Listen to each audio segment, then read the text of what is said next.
आता घरामध्ये कुठलंही शुभ कार्य जर हातात घेतलं, काही कुठलं काम हातात घेतलं आणि ते करताना जर अनेक अडचणी येत असतील, मग वास्तुदोषाची लक्षणं घरात असू शकतात असं समजायला हरकत नाही का? यस. मी कंटिन्युअसली एक प्रयत्न करते आणि त्या प्रयत्नांना यश भेटत नाहीये थोडक्यात. बरोबर. ठीक आहे. म्हणजे आपण मेहनत 100% करतोय आणि त्याचे जर तुम्हाला आउटपुट्स भेटत नाहीये तर सगळे वास्तुतज्ञांशी भेटल्याच्या नंतर प्रत्येक जण वेगवेगळं सांगत असतो. आता खरं कोणाचं मानायचं हा प्रश्न माझ्यासारख्या सामान्य माणसाला पडतो. तर खरा वास्तुतज्ञ ओळखायचा कसा? कारण एकतर 999 रुपये मध्ये वास्तूचे कोर्सेस चालू आहेत आणि त्यामुळं होतं काय की कोणतीही वास्तू फक्त त्याचा दरवाजा कुठे आहे म्हणजे दक्षिणेत दरवाजा असलेला पण मी सुखी पाहिलेला आहे, उत्तरेत असलेला पण पाहिलेला आहे, पूर्वेत पण आहे. आणि बरं ह्या तिन्ही दिशामध्ये दुःखी लोक पण पाहिलेले आहेत. आता वास्तुशास्त्र म्हटलं की लोकांच्या डोळ्यात फक्त डोक्यात घर येतं. दुकानाचं किंवा त्यांच्या ऑफिसचं पण वास्तुशास्त्र बघायला पाहिजे का? कुठलंही शॉप वगैरे घेताना ऑफिसेस घेताना अगोदर त्या शॉपची आणि ऑफिसची बरेच लोक हे भाड्याच्या घरात राहतात. आता भाड्याच्या घरात राहिल्यावर तिथला वास्तुदोष त्यांच्यावर हावी होतो का? त्यांच्या घरावर त्याचा परिणाम होतो. बरोबर. मग त्याच्यासाठी काय सोल्युशन? हा खूप लोकांना पडणारा प्रश्न आहे की लोक माझ्याकडे पण जेव्हा फोन करतात त्यावेळी असंच विचारतात, सर आम्ही तर रेंटेड राहतो. ज्यावेळी तुम्ही भाड्याच्या घरात राहता आता तुम्ही जसं म्हटले की यंत्र असेल, पिरॅमिड असेल किंवा रत्न, हे खरंच काम करतात का घरामध्ये? प्रत्येक गोष्ट प्रत्येकासाठी काम नाही करत. पहिली गोष्ट जसं की एखाद्या घरामध्ये जर वास्तुदोष आढळला तर त्या घरात काय काय प्रॉब्लेम्स येऊ शकतात? असं वाटतं की एकमेकांचे चेहरे पण नाही बघायला पाहिजे, तर अशा पद्धतीचे भांडणं व्हायला चालू होतात. खूप लोक आहे ना उंबरठ्यावरती स्वस्तिक काढतात, ते नाही घालायला पाहिजे. का बरं? रिझन सांग. सर, बऱ्याचदा आपल्याला बघायला मिळतं कर्म चांगलं असतं पण तरी त्या व्यक्तीवर खूप कर्ज होतं. तो काम करतोय, डेडिकेटली करतोय, तरी पण त्याचं नुकसान होतं. मग ह्याच्यात काही वास्तुदोष असू शकतो का आणि त्याच्यावर काय उपाय करता येईल? ह्याच्यामध्ये ना माझा स्वतःचा एक अनुभव आहे. तर एका पर्टिक्युलर वास्तूमध्ये होतो, आग्नेयची एंट्री होती आणि कितीही केलं तर माझं काही कर्जच संपना, फायनान्शियल लॉसेस होऊ शकतात. सर, वास्तुदोष जर असला तर तो काढण्यासाठी साधारण खर्च किती येतो?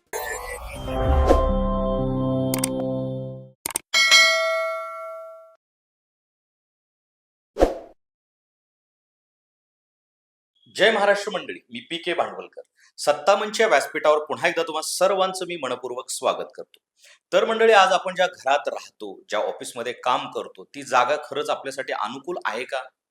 घरात तणाव, अडचणी, पैशांची अडवणूक किंवा सतत येणारे अडथळे यामागे वास्तूतील दोष कारणीभूत असू शकतो का? आजच्या या खास पॉडकास्टमध्ये आपल्यासोबत आहेत श्री शिवशरण मानशेट्टी सर, अनुभवी कुंडली आणि वास्तुतज्ञ, जे वास्तुशास्त्र सामान्य माणसाला सोप्या भाषेत समजावून सांगतात. वास्तू म्हणजे काय, दोष कसे ओळखायचे आणि मोठी तोडफोड न करता कमी खर्चात प्रभावी उपाय कोणता, हे जाणून घेण्यासाठी हा पॉडकास्ट शेवटपर्यंत नक्की बघा. तर मंडळी, आजचा पॉडकास्ट खूप महत्त्वाच्या विषयावर आहे आणि खूप इंटरेस्टिंग होणार आहे, त्यामुळे शेवटपर्यंत नक्की बघा. आणि जर चॅनलला अजून सबस्क्राईब केलं नसेल तर सबस्क्राईब करून घ्या आणि बेल आयकॉन दाबायला विसरू नका. जय गुरुदेव दत्त. जय गुरुदेव. कसे आहात? मी मस्त आहे. तुमचं सत्तमंच या व्यासपीठावर खूप खूप स्वागत. खूप खूप धन्यवाद. तुम्ही बोलवलात, मला इन्व्हाइट केलात आणि आपले जे गप्पा पण रंगल्या होत्या अगोदर भविष्याच्या दृष्टीने कसं व्हायला पाहिजे. ओव्हरऑल तुमच्याशी बोलताना मला खूप छान वाटलं. थँक्यू. सर, माझा पहिला प्रश्न जरा थोडा कुतूहलाचा आहे की घरात काहीतरी चुकीचं आहे किंवा घरात वास्तुदोष आहे, हे कसं काही समजून घ्यायचं, त्या माणसानं कसं ओळखायचं? ओके. तुमचा अनुभव हा पहिला गुरु आहे. हम्म. ठीक आहे. जेवढे तुम्हाला अनुभव येतात, समजा तुम्ही एखाद्या घरामध्ये काही 6 महिने झालं राहताय. बऱ्याच वेळा लोक नवीन घरी शिफ्ट होतात आणि शिफ्ट झाल्या झाल्या कळतं की अरे इथं आलो आणि तेव्हापासून नाही का भांडण चालू झाले नवरा बायकोमध्ये. बरोबर. किंवा बऱ्याच वेळा असं होतं की काहीतरी छोट्या मोठ्या ऍक्सिडेंट्स होतात, मेडिकल खर्च अचानक वाढलेला आहे. असं काही जर जाणवत असेल तर नक्कीच समजावं की आपल्याबरोबर काहीतरी गडबड झालेली आहे किंवा आपण ज्या वास्तूमध्ये आलोय त्या वास्तूचे व्हायब्रेशन आणि आपले व्हायब्रेशन बरोबर मॅच होत नाहीये. ही गडबड म्हणजे तिचा दोष नक्की समजून घ्यायला हरकत नाही. आणि काही अशी ठराविक लक्षणं आहेत का की जी कॉमन आहेत, की घरात वास्तुदोष असल्याचं त्या व्यक्तीलाच कळायला पाहिजे, म्हणजे बरोबर. कळलं असं काही? येस. आता जसं की बघा सर, आपण बऱ्याच ठिकाणी जेव्हा जातो, एखाद्या मित्राच्या घरी गेलो किंवा कोणाच्या घरी गेलो तर बघा काही काही वेळा असं वाटतं की अरे ह्या घरात आहे ना खूप फ्रेश वाटतंय किंवा Exactly. बऱ्याच वेळा गप्पा मारतो आपण हम्म. आणि टाइम कसा गेला कळत नाही. हम्म. आणि काही काही ठिकाणी असं होतं की अरे गेले की अरे चला पटकन लवकर जायचं आपल्याला, भले आपलं काही काम नसेल, आपण म्हणतो अरे इथून अगोदर बाहेर पडू. Negative right. वाईब्स येतात. राईट. तर तुमचा जो सेन्स आहे ना तो ऑलरेडी तुम्हाला सांगत असतो हम्म. की हे जे व्हायब्रेशन तुमच्यावर मॅच होत नाही. बऱ्याच वेळा नवीन घर बघायला जेव्हा जातो ना तर नवीन घर बघायला जातानाच जर अगोदर भांडण व्हायला लागले हम्म, नवरा बायकोमध्ये, काय आहे उशीरच करते आणि असंच होतंय आणि तसंच होतंय अमुक आणि तमुक, तर हे ना लक्षण आहेत की हम्म. ते जे व्हायब्रेशन्स आहेत ना ते तुमच्यावर कनेक्टेड नाहीये. ओके. तर त्याच वेळी तुम्ही समजून घ्यायला पाहिजे की अरे, आपण जो घर निवडायला चाललो ना ते गडबड आहे तिथं काहीतरी. बऱ्याच वेळा असं होतं, जाता जाताच तुम्हाला असं एखादी मयत दिसते, हम्म. कोणी तर वारलेलं जाताना दिसतो, तर हे बरोबर. गडबड आहे, हे लक्षण चांगले नाहीये. तर त्याच्यावरनं समजून घ्यायला काही हरकत नाहीये. आणि ह्या लक्षणावरती भरपूर काही गोष्टी, अख्खा ग्रंथ आहे ह्याच्यावरती, की कुठले लक्षण असल्यावरती काय होऊ शकतं, राईट? तर हे बेसिक बेसिक आहे की बाबा एखादी मयत नाही दिसायला पाहिजे जाताना, किंवा भांडण नाही व्हायला पाहिजे. बऱ्याच वेळा असं वाटेल ऍक्सिडेंट वगैरे. ऍक्सिडेंट वगैरे होऊ शकतात. बऱ्याच वेळा कोणतरी असाच गाडी आडवा आणतो आणि आपले भांडणं चालू होतात. हे गोष्टी नाही व्हायला पाहिजे.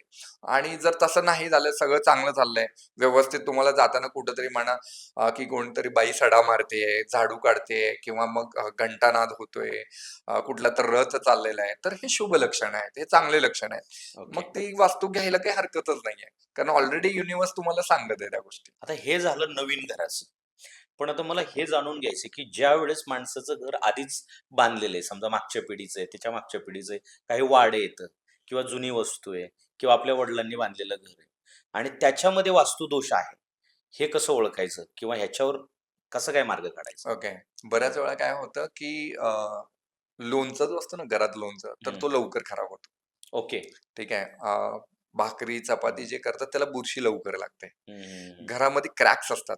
बऱ्याच वेळा भिंतीवरती बरोबर, क्रॅक बरोबर. येतात, किंवा आपण म्हणतो ना फंगस आलेला आहे. ठीक आहे. तर ते जे पापुद्रे वगैरे निघतात, तर ह्या गोष्टींनी आपण समजून घ्यायचं की ही जमिनीखालची जी ऊर्जा आहे ना, ती माझ्या वास्तूला डिस्टर्ब करते. आणि ओके. त्याच्याने दोष तयार व्हायला चालू होतो. मग ह्याच्यामध्ये होतं काय, की एकतर जो एनर्जी आहे, तर तो ड्रेन करायला चालू करतो. म्हणजे सकाळी झोपेतनं जेव्हा तुम्ही उठता, उठल्यानंतर कसं फ्रेश फील व्हायला पाहिजे ना. बरोबर. पण इथं काय होतं, की थकवा जाणवतो, की झोप पूर्ण झाली नाही असं वाटतं. बऱ्याच वेळा सकाळी उठल्या-उठल्या डोकेदुखी होते हलकीशी, टाचा दुखतात, बॅक पेन होतं, हम्म. आणि आजार कंटिन्यू दिसायला चालू होतो, की बाबा अरे, मेडिसिन आपण घेतोय पण ते काम नाही करत आहे. फक्त गोळ्यांची पॉवर वाढत चालली आहे, पण आजार काही बरा होत नाहीये. तर हे सगळे छोटे-छोटे सिम्प्टम्स आहेत. त्यानंतर अशा घरात बऱ्याच वेळा असं बघतो, की सरपटणारे प्राणी लवकर आढळतात. बरोबर. ठीक आहे. तर हे म्हणजे नाही. कोणते कोणते साप पाल वगैरे? साप वगैरे असेल, साप मॅक्सिमम साप झालं, मांजरं खूप सारे पिल्लं तिथं देतीये, पर्टिक्युलर ठिकाणीच देतीये. तर इट मीन्स का? कारण ते जमिनीखालचा जो ओलावा आहे ना, तो त्यांना पाहिजे असतो. बरोबर. ठीक आहे. असा जो ओलावा जिथं असतो ना, हा तुमच्या हेल्थसाठी थोडं हार्मफुल आहे. ठीक आहे. हे जे ओके. रेडिएशन तेवढे चांगले नाहीयेत तुमच्यासाठी. तर तिथं दोष तयार नक्कीच होतो. हा एक दोष बघायला पाहिजे. आणि बाकी मग कॉमन बऱ्याच गोष्टी आहेत, की टॉयलेट्स कुठं असायला पाहिजे, दरवाजा कसा असायला पाहिजे. हे तर एन नंबर ऑफ एक्झाम्पल्स आहेत. आता तुम्ही म्हटले की सापाचं आणि ह्याचं उदाहरण दिलं, म्हणजे ह्याला सायंटिफिक पण रिझन आहे का? हां. कारण जसं की आता कुठल्याही गोष्टीला जेव्हा ओलावा येतो ना, तर हम्म. ओलावाच्या ठिकाणी ह्या गोष्टी दिसतात आपल्याला. हम्म. बऱ्याच वेळा बघा, पर्टिक्युलर झाडांच्या जवळ साप दिसतात. बरोबर. आता चंदन. हां. जसं पाणी वगैरे शोधायचं असेल, तर लोकं कसं करायचे, जिथं वारूळ वगैरे असायचं, जिथं चंदनाचं झाड असेल, किंवा जिथं झाडाच्या फांद्या वाकलेल्या असतात, तर त्या बाजूने तो पाण्याचा फ्लो असतो. ठीक बरोबर. आहे. हे जसं शोधतात ना, तसंच वास्तूमध्ये छोटे-छोटे सिम्प्टम्स आहेत. आता बऱ्याच वेळा मजेशीर गोष्ट अशी होती, ज्यावेळी मी सांगतो, इव्हन हॉस्पिटल्समध्ये पण ही गोष्ट मला बघायला भेटते. एक असाच इंदापूरचं एक हॉस्पिटल आहे, तिथे गेलो होतो मी आणि त्या सरांना म्हटलो, ज्यावेळी मी जमिनीखालची ऊर्जा चेक करत होतो, तर त्यांना हम्म. म्हटलं, की "सर, हे 2 बेड आहेत. ह्या बेडचे पेशंट ठीक नाही होत, क्रिटिकल होत जातात." ते म्हणले, "हां सर, एकदम बरोबर बोलताय तुम्ही." हम्म. असंच होतं, ज्यावेळी आम्ही ह्या बेडवरनं दुसरीकडे शिफ्ट करतो, तर त्यावेळी ते ठीक होतात. हम्म. म्हणजे काय होतं, की जमिनीखालून ती ऊर्जा कंटिन्यू त्याला स्टिम्युलेट करत असते, आणि बरोबर. त्याच्यामुळे तो आजार बरा नाही होतच नाही, आणि उलटं वाढत जातोय, क्रिटिकल होत जातो. तर हे व्हायब्रेशन असे काम करतात. ह्याला सायन्स कारणीभूत आहे, म्हणजे सायंटिफिक रिझन आहे त्याच्यामागं, आणि ते जर समजलं तर वास्तू सोपं आहे. सर, बऱ्याचदा अनेकदा आपण बघतो की घरांमध्ये कवाड़ बांधलेलं असतं. मग कवळ कधी कधी लवकर खराब होतं, कधी कधी उशिरा खराब होतं. मग वास्तुदोषाचं काही लक्षणं त्यात दिसतात का? येस. जसं अगोदरचे लोक आहेत ना खूप हुशार होते आणि हम्म, हे छोटे छोटे उपाय ते खूप करायचे. असे भरपूर उपाय आहेत हम्म, आणि ज्याला आपण कधी कधी इग्नोर पण करतो. अरे काय हे असं काय मानतात वगैरे. पण जे कोहळं असतं ना तर त्याच्यामध्ये काय होतं की तुमच्या जी दृष्टी असते, तुमची जी नजरबाधा आपण ज्याला म्हणतो ना, तर बरोबर. ती दृष्टी स्टोअर करायचं काम ते करते. म्हणजे तुमच्या घरामध्ये आतमध्ये नाही येऊ देत. हम्म, आणि त्याच्यामुळे भरपूर जास्त जर निगेटिव्ह एनर्जीज कंटिन्यू अटॅक करत असेल, हम्म, तर ते आहे ना ते कोहळं फुटतं. बऱ्याच वेळा खराब होतं. बरोबर. अचानक गळून पडतं. तर ह्या गोष्टी ज्या होतात ना, त्या आपल्याला लगेच जाणवतात आणि लोकं म्हणतातही, की बाबा हे जेव्हा होतं ना, हे कोवळं बनलं आम्ही परत बांधलो, परत बांधलो, परत बांधलो. तर हे समजा काही वेळा फ्रिक्वेंटली होतं आणि काही वेळा 6-6 महिने, वर्ष-वर्ष काही नाही होत त्याला. बरोबर. कारण तेव्हा नजरबाधा होत नाही. बरेच लोकं नजरबाधापासून वाचण्यासाठी ते करतात. शॉपच्या बाहेर आपल्याला बघायला भेटतं.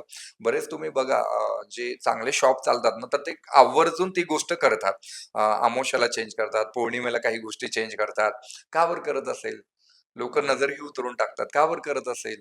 कारण जेव्हा तुम्ही एक पर्टिक्युलर व्हायब्रेशननी त्याच्यावरती अटॅक करता ना, तर त्या कोळ्याला माहिती आहे, की एनर्जी स्टोअर करायची आहे आणि त्यामुळे ते खराब होतं. आता घरामध्ये कुठलंही शुभ कार्य जर हातात घेतलं, काही कुठलं काम हातात घेतलं आणि ते करताना जर अनेक अडचणी येत असतील, मग वास्तुदोषाची लक्षणं घरात असू शकतात असं समजायला हरकत नाही का? येस. जर तुम्ही कंटिन्युअसली एक प्रयत्न करताय आणि त्या प्रयत्नांना यश भेटत नाहीये थोडक्यात, ठीक बरोबर. आहे. म्हणजे आपण मेहनत 100% करतोय आणि हं, त्याचे जर तुम्हाला आउटपुट्स भेटत नाहीये, तर 100% वास्तुदोष आहे. हं, तर आणि असं नाही होत, की फक्त एकाबरोबर, दोघा-तिघांबरोबर ते सिम्प्टम्स तुम्हाला दिसतील, की अरे बरोबर. ह्याचं पण काम होत नाही, ह्याचं पण काम होत नाही, काहीतरी कोर्ट कचेरीच लागलेले आहेत, भांडणच वेगळे चाललेले आहेत. बऱ्याच वेळा नोटिसेस वेगळे येतात, गव्हर्नमेंटचे नोटिसेस वेगळे येतात, बिल वाढत चाललेलं आहे. तर 100% त्यामध्ये वास्तूमध्ये दोष असू शकतो. ज्यावेळी समजा बिल्स खूप जास्त येत असेल तुम्हाला, गव्हर्नमेंटचे नोटिसेस असेल, तर घराच्या पूर्व दिशेमध्ये तो दोष असतो. मग बऱ्याच वेळा घराच्या पूर्व दिशेमध्ये टॉयलेट्स असू शकतात किंवा तुम्ही तिथं क्लटर ठेवलेले असतात, छत्री वगैरे ठेवलेले असतात, चप्पल्स असू शकतात, तेलाच्या बाटल्या वगैरे तिथं खूप ठेवलेल्या असतात. म्हणजे काय होतं, पूर्व दिशेमध्ये म्हणजे सूर्याच्या दिशेमध्ये तुम्ही शनीच्या वस्तू आणताय. हं. शनी म्हणजे तुमचे कोर्ट कचेरी, टॅक्सेस वगैरे ह्या सगळ्या गोष्टी. मग ते कॉन्ट्राडिक्टेड होणारच आहे. सर आता थोडासा वेगळा प्रश्न आहे. सगळे वास्तुतज्ञांशी भेटल्याच्या नंतर प्रत्येकजण वेगवेगळं सांगत असतो.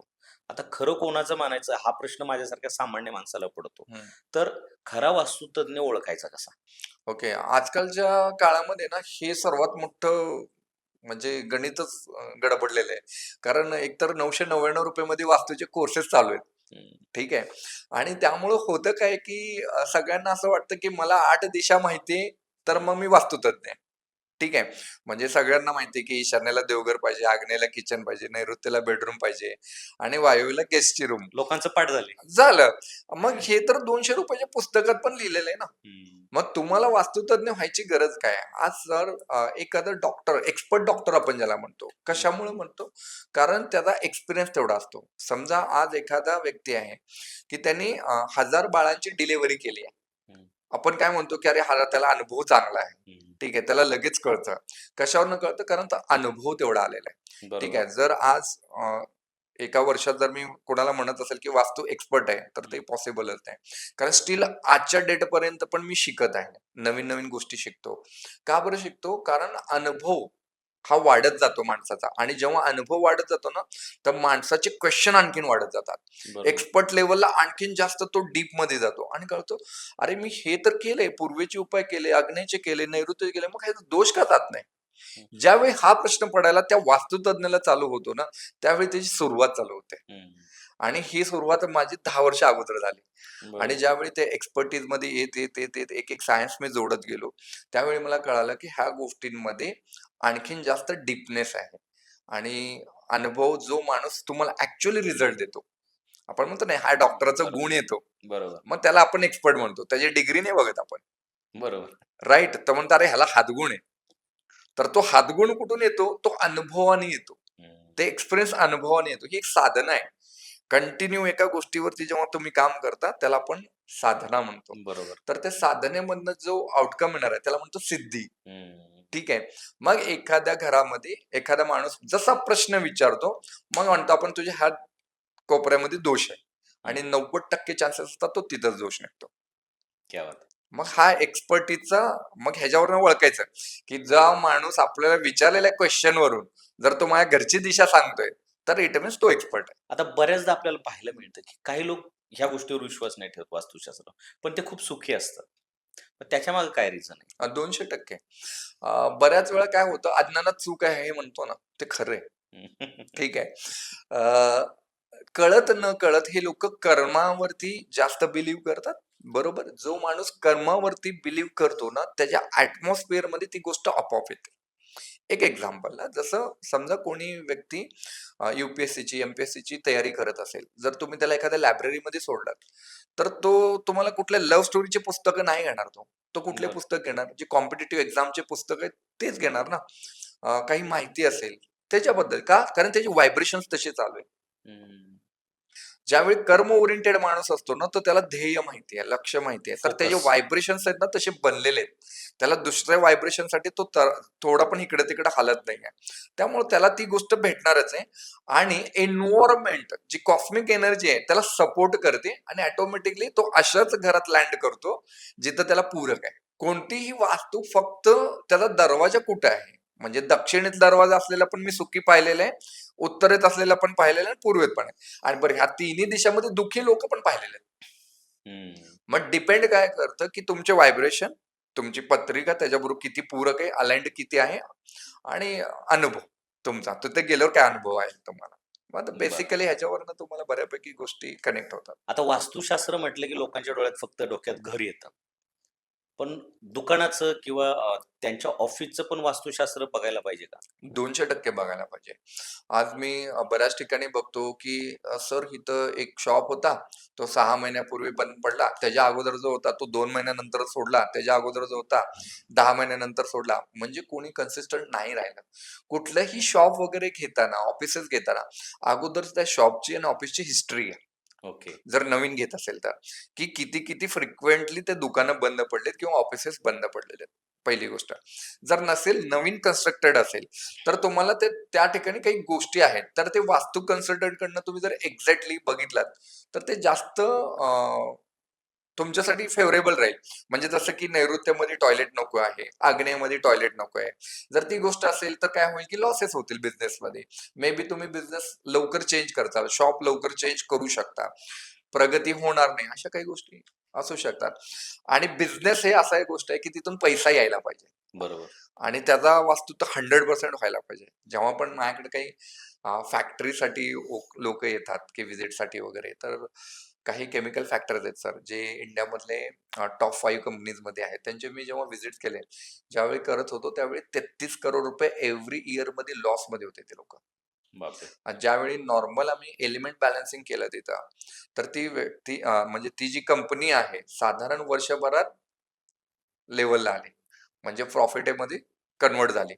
अदरवाईज होतं काय, की लोकांना असं वाटतं, की आपल्याला सगळंच माहिती आहे. बरोबर. बऱ्याच वेळा असं वाटतं, की आपण एवढं सिस्टम सगळे चांगले केलेले आहेत, सगळे बेस्ट इक्विपमेंट्स आहेत, तरी पण का रिझल्ट येत नाही. तर बऱ्याच वेळा हा दोष पण कन्सिडर करणं गरजेचं आहे. आता बऱ्याचदा आपण चर्चा केली, की घराबद्दल, दुकानाबद्दल, ऑफिस. पण बरेच लोक हे भाड्याच्या घरात राहतात. आता भाड्याच्या घरात राहिल्यावर तिथला वास्तुदोष त्यांच्यावर हावी होतो का? त्यांच्या घरावर त्याचा परिणाम होतो. आणि बरोबर. मग त्याच्यासाठी काय सोल्युशन आहे तुमच्याकडे? येस. हा खूप लोकांना पडणारा प्रश्न आहे, की लोकं माझ्याकडे पण जेव्हा फोन करतात, त्यावेळी असंच विचारतात, "सर, आम्ही तर रेंटेड राहतो." हं. ज्यावेळी तुम्ही भाड्याच्या घरात राहता किंवा स्वतःच्या घरात राहता, दोन्ही ठिकाणी ज्या वास्तूचे व्हायब्रेशन्स आहेत ते काम करतात. तिथले दोष काम करतात. तिथली एनर्जी तुमच्यावर काम करते. आयदर ती पॉझिटिव्हमध्ये, आयदर निगेटिव्हमध्ये. जसं की एक एक्झाम्पलला, त्या घरामध्ये समजा तुम्ही आज रेंटेड एका प्रॉपर्टीमध्ये गेलात, तिथं लाईट बिल जो होता तो कोण देतो? जो सतत होतं. भाडेकरी असतो तो बरोबर. देतो, राइट? हां. मग तुम्हाला ते एनर्जी वापरता येत ना, मग त्याचा उपभोग घेताना तर त्याचा एक्सचेंज पण तुमच्यावरतीच होणार. मग त्याचा दोष असेल तरी भेटेल आणि ती जर वास्तू चांगली असेल तर तेही काम करेल. बरोबर. बघा, माझ्याकडे जेव्हा लोकं येतात ना सर, तर बऱ्याच वेळा असं म्हणतात, की "सर, आम्ही त्या घरात राहत होतो ना, तिथं खूप प्रगती केली." हं. ते भाड्याचंच घर होतं, पण आम्ही खूप प्रगती केली. पण जेव्हापासून स्वतःचं घर घेतलं ना, तेव्हापासून प्रॉब्लेममध्ये. होतं असं. होतं होतं माझ्या ऐकण्यात तर भरपूर केसेस आहेत. तर ते जे भाड्याचं घर होतं त्याच्यामध्ये काही व्हायब्रेशन तुमच्याबरोबर अलाइन्ड होते. तिथं वास्तू जे होतं ना ते प्रॉपर अलाइन्ड होते. मे बी तुमच्या कुंडलीप्रमाणे ते प्रगतीसाठी होते. तर माझं तर असं मत आहे, जे लोकं रेंटेड राहतात ना, तर त्यांनी तर 4-5 घर बदलून बघावं. हम्म. कुठली वास्तू आपल्याला सर्वात जास्त फेव्हरेबल होते, त्या पद्धतीचंच घर त्यांनी घ्यावं. बरोबर. वास्तुतज्ञाची पण गरज नाहीये. एवढं जरी केलं तरी होणार आहे. राइट? हां, पण जेव्हा तुम्ही नवीन घर वगैरे बनता, तर त्यावेळी भूमी बघणं गरजेचं आहे. भूमीचे दोष बघणं गरजेचं आहे. भूमीचा गंध कोणता येतो, वास कशा पद्धतीचा येतो, ते बघणं गरजेचं आहे. आजूबाजूला कुठं स्मशानभूमी आहे का, ते बघणं गरजेचं आहे. खड्डा कुठं आहे, पाणी कुठं आहे, उतार कशा पद्धतीचा आहे. जर ह्या गोष्टी बघितल्या तर डेफिनेटली त्याचा फायदा होतो. सर, वास्तुदोष जर असला तर तो काढण्यासाठी साधारण खर्च किती येतो? हं. हा एक एकदम क्युरिओसिटीवाला विषय आहे. बरेच लोकं जेव्हा माझ्याकडे येतात ते पहिला प्रश्न हाच असतो, "सर खर्च किती येतो?" मग त्यावेळी माझा एक क्वेशन अगोदर हे असतो, की चॅलेंजेस काय आहेत? की म्हणजे तुम्ही समस्या काय आहे तुम्हाला? प्रॉब्लेम्स काय आहेत? जर म्हणजे तुम्ही असं समजा, की थोडक्यात तुम्ही एका डॉक्टरकडे गेलात किंवा एखाद्या वकीलकडे गेलात, की "सर तुमची फीज किती आहे?" तो काय म्हणतो? "केस काय आहे?" हं, हं, हं. राइट? बरोबर. केस एक्झॅक्टली केस सांगा, मग मी तुम्हाला फी सांगू शकतो. त्याच पद्धतीने वास्तूमध्ये. हां, साधारण जे ट्रॅव्हलिंग कॉस्ट वगैरे असतो कन्सल्टंटचा एक यायचा ट्रॅव्हलिंग कॉस्ट असतो, त्याचा स्टेचा कॉस्ट असतो, तर तो तर कन्सिडर करतोच म्हणजे प्रत्येक माणूस. साधारण तरी पण एक 1 बीएचके झाला किंवा 2 बीएचके झाला, तर 50,000 ते 1,00,000च्या दरम्यान त्यांना खर्च जातो. एक चांगला कन्सल्टंट एवढी फीस घेतो आणि जर घरातल्या घरात उपाय केला तर कमी खर्चामध्ये होतं, राइट? पण त्याच्यासाठी कन्सल्टंट अगेन कन्सल्टेशन जे आहे ते चांगल्या फॉर्ममध्ये यायला पाहिजे. जर तुम्ही घरामध्ये पिरॅमिड्स वगैरे लावताय, क्रिस्टल्स लावताय, तर ऑब्व्हियसली तुमचा खर्च 1,00,000 ते 1,50,000 मध्ये जाणार आहे. ठीक आहे. तर माझा तर असा रिकमेंडेशन बऱ्याच लोकांना राहतो, की ह्या गोष्टींच्या मागे लागू नका, की पिरॅमिड्स लावणे किंवा मग क्रिस्टल्स लावतो आपण. बऱ्याच वेळा वेगवेगळ्या दरवाजांवरती, कपाटावरती आरसे लावतो. तर त्याच्याने फक्त वास्तुदोष कंप्लीटली दूर होणार नाहीये. त्याच्याबरोबर काही ॲक्टिव्हिटीज असतात, ते तुम्हाला रेग्युलर बेसिसवरती करावं लागतं. जसं की साधारण घरामध्ये काही वास्तुदोष होत असेल, तर आपण म्हणतो खडे-मीठ वगैरे जे त्याच्याने आपल्या फरशी पुसायला पाहिजे रेग्युलरली. जो फिनाईल वगैरे वापरत असेल, त्यात थोडे खडे-मीठ टाका, थोडी हळद टाका चिमूटभर आणि हिंग टाकायला पाहिजे आणि जमलं तर जो हे असेल लवंग असेल, तर लवंगाचं तेल वगैरे तुम्हाला काढून त्यात टाकता आलं, तर ह्याच्याने काय होते, की तुमची वास्तूची शुद्धी होते आणि हे रेग्युलर बेसिसवरती करायला पाहिजे. जेवढे व्हायब्रेशन तुम्हाला क्लीन ठेवता येईल ना, तेवढी तुमची वास्तू तुमच्यासाठी काम करायला चालू करते. बरोबर. अदरवाईज मग तुम्ही बघा कुठलीही गोष्ट आहे ना, दोष तयार कधी होतो? समजा आपण ही रूम आहे. ह्या रूमला आपण असंच ठेवलं. सगळे झाडं, सगळे खिडक्या वगैरे सगळे क्लोज ठेवले, तरी पण ह्याच्यावरती धूळ जमा होणार आहे. बरोबर. तसंच सेम वास्तूच आहे.